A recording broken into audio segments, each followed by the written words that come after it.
Le faux attire le faux. C'est parce que beaucoup de chrétiens, eux-mêmes en dehors de l'église, sont faux dans leur intimité avec le Seigneur. C'est pourquoi quand ils voient un faux sur internet, ils se sentent attirés. Tel père, tel fils. Mes frères et sœurs, quelqu'un peut prophétiser avec précision. Quelqu'un peut dire des choses vraies alors que c'est Pharaon et c'est Nebuchadnezzar. Pourquoi Dieu donne des vrais songes et des vraies visions à des faux? Parce que chaque faux est une chicotte entre les mains de Dieu pour punir les faux chrétiens. Les faux prophètes, c'est la punition de Dieu pour les faux chrétiens. Le prophète qui t'a dit il faut faire action prophétique 500 000 et puis ta vie sera débloquée. Quand tu as fait les 500 000 et puis tes blocages ont augmenté, ce n'est pas lui qui est mauvais, c'est parce que tu es mauvais que tu as donné les 500 000. Parce que ce même argent, tu n'as jamais donné, c'est un orphelinat. Tu n'as jamais donné 500 000 à l'église où tu vas prier. Tu n'as jamais mis ça dans le panier d'offrande. Tu ne t'es jamais levé pour prendre 500 000 pour dire que tu vas aller nourrir des veuves. Tu vois des enfants dans la rue. Tu n'as jamais eu à cœur de prendre ce montant pour aller aider certains parmi eux. Mais quand tu as rencontré un prophète, costume, cravate, qui t'a dit, je vois, il y a un esprit de mort derrière toi. Il veut te tuer. Il va te tuer. Tu dois bâtir un hôtel. Tu dois bâtir un hôtel. Un hôtel de 500 000. Parce que 5 c'est le chiffre de la grâce. On va briser l'esprit de mort. 500 000. Je vais vous dire quelque chose. Tout montant que vous n'avez jamais donné à vos parents biologiques, que vous n'avez jamais donné à votre père spirituel, que vous n'avez jamais donné dans une cause sociale, ne donnez jamais ça à un prophète pour faire une action prophétique. Je rembobine. Ça va chauffer aujourd'hui. Hein?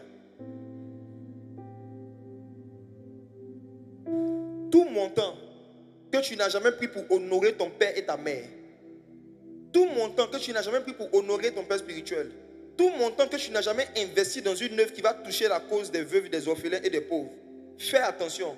Ne donne jamais ce montant-là dans le but de débloquer une situation personnelle pour toi. Il y a beaucoup de pièges là-dedans. La particularité des faux prophètes, ce n'est pas les fausses prophéties, c'est l'amour de l'argent. Un faux prophète va te donner de vraies prophéties, mais à la fin, il va te dire que tu dois lui donner l'argent pour que la prophétie se réalise. On reconnaît les faux par un intérêt particulier qu'ils ont pour la poche des chrétiens. Les vrais prophètes prophétisent pour toucher ton cœur. Les faux prophètes prophétisent pour toucher ta poche.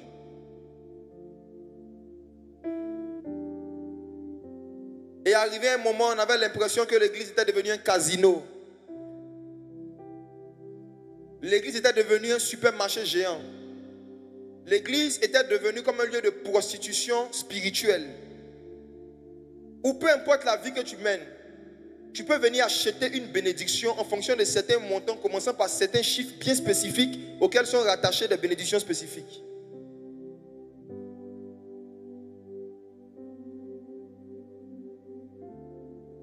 Il y a des gens même qui voient l'héritage et puis qui payent la dîme. Ça.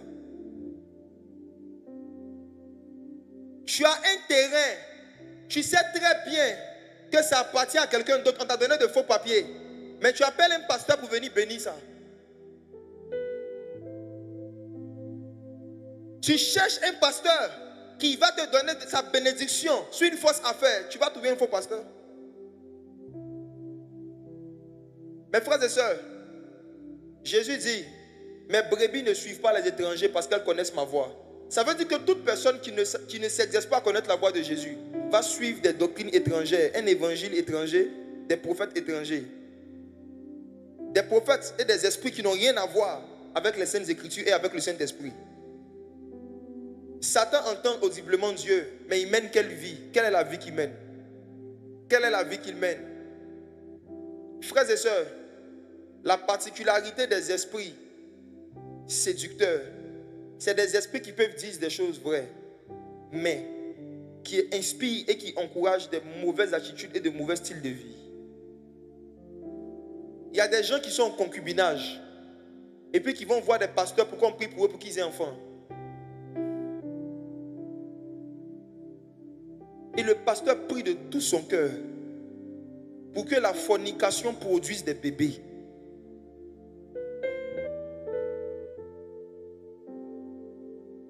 Si tu n'as pas un cœur qui cherche la vérité et qui cherche à savoir qu'est-ce que Dieu dit dans sa parole et comment Dieu veut qu'on vive, ce qui va t'arriver, c'est que tu seras un faux chrétien, mais qui sera en train de chercher un vrai Dieu. Donc tu vas tomber sur un faux pasteur qui va te donner un faux évangile.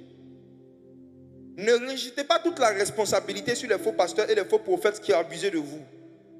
Demandez-vous vous-même, est-ce que moi-même j'étais vrai avec Dieu par rapport à l'obéissance à ses commandements? Est-ce que moi-même j'étais vrai? Est-ce que je lisais ma Bible régulièrement? Il y a des versets, si tu avais lu, il y a des offrandes que je n'allais pas faire. Quand Dieu nous dit de méditer sa parole jour et nuit, c'est pour aussi nous éviter des dépenses inutiles que des gens vont nous demander de faire en son nom. J'ai été et je serai toujours choqué par le fait que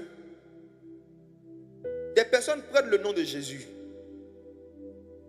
et vendent à des prix exorbitants des huiles et des eaux qui sont censées avoir certaines vertus thérapeutiques.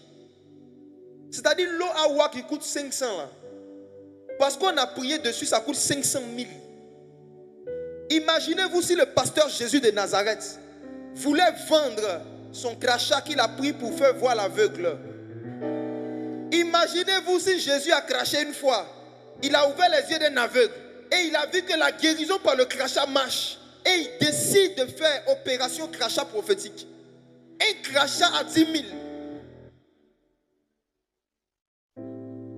Vous les jeunes prophètes qui êtes sur les réseaux sociaux, mes frères, il y a des esprits séducteurs qui vont vous mettre des idées et des pensées de monnayer et de vendre les dons que vous avez reçus gratuitement.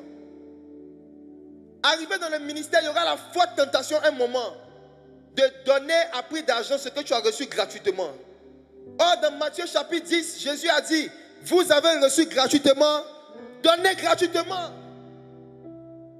Quand tu commences à vouloir échanger tes prophéties contre de l'argent, comme maintenant, pour avoir un rendez-vous privé avec toi, des gens doivent payer. Tu vas entendre des voix qui vont continuer de te donner des messages. Mais ça ne sera plus la voix de Dieu et la voix des anges. Ça sera la voix des esprits, des marabouts. Parce que tu te comportes comme un marabout. En fait, c'est ton comportement qui attire le type d'esprit qui marche avec toi.